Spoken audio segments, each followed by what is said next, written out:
समृद्धी औद्योगिक प्रशिक्षण संस्था जामरूड रोड तालुका जिल्हा बुलढाणा। आता 12वीची गरज नाही।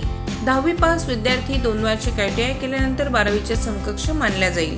ट्रेडर्स, इलेक्ट्रिशियन, फिटर, वेल्डर प्रवेश देणे सुरू। मुलींसाठी फी मध्ये विशेष सवलत। संपर्क 98 Mother Teresa school of nursing Buldhana.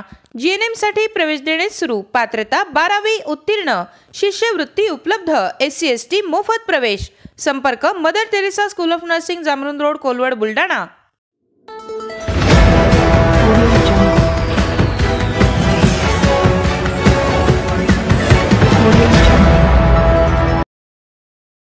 Jalgaon Jamod येथील पंकज देशमुख मृत्यू प्रकरणात ट्विस्ट।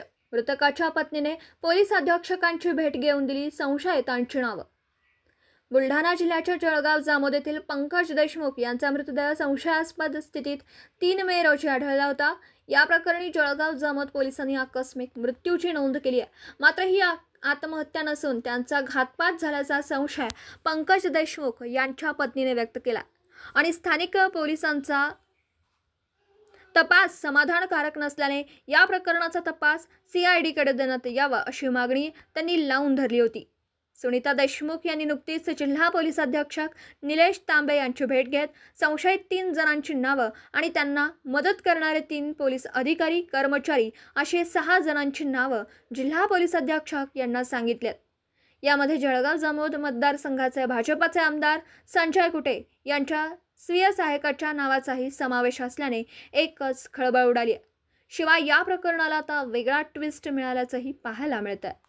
माझी मागणी आधीच CID तपासाचीच होती, पण आपण 10 ठिकाणी निवेदन दिले, अजित पवार दादांना निवेदन दिले, मुख्यमंत्र्यांना निवेदन दिले, पण आपल्या जे प्रकरणावर आहे अजून योग्य म्हणजे तपासा संदर्भातही झालं आणि CIDची मागणी आपली पूर्ण झालेली नाही आहे सरकारकडून। त्याच्यामुळे आणि तपासही आता 2 महिने झाले DYSP सरांकडे गेला, तर जवळजवळ आता यांच्या मृत्यूला तर 3 महिने होत आहे, पण आत्महत्या की हत्या हे सुद्धा सिद्ध झालेलं नाहीये। 1 महिन्यात आत्महत्या म्हणून जळगावमध्ये हे प्रकरण दाबण्यात आलेलं आहे। तुम्ही काही मागच्या जबाबमध्ये काही नावं दिली होती संशयित लोकांची, हो, त्याची काही चौकशी केली? कोणाची नावं होती साधारण? त्याच्यामध्ये एक नाव जे आहे ते निलेश शर्मा आहेत, आमदारांचे PA, त्यांचं नाव दिलेलं आहे आणि ज्यांनी हे प्रकरण दाबलेले ते गजानन सरोदे, जे जागोजागी सोबत होते आणि मला दाखवण्यात सुद्धा अडवण्यात आलेले आहे ते त्यांच्या म्हणण्यावरून। तिसरं कोणाचं नाव? आणि एक परीक्षित ठाकरे आणि जे पोलीस आहेत जळगावचे त्याच्यामध्ये जे सामील आहेत यांना मदत करण्यामध्ये एक श्रीकांत निचळ आहे ठाणेदार आणि दुसरे सचिन राजपूत हे खोपिया मधले आहे आणि एक PSI अमोल पंडित। हे सगळं तुम्ही SP साहेबांना सांगितले? हो, सगळं सांगितलं। साहेबांनी काय आश्वासन दिलं?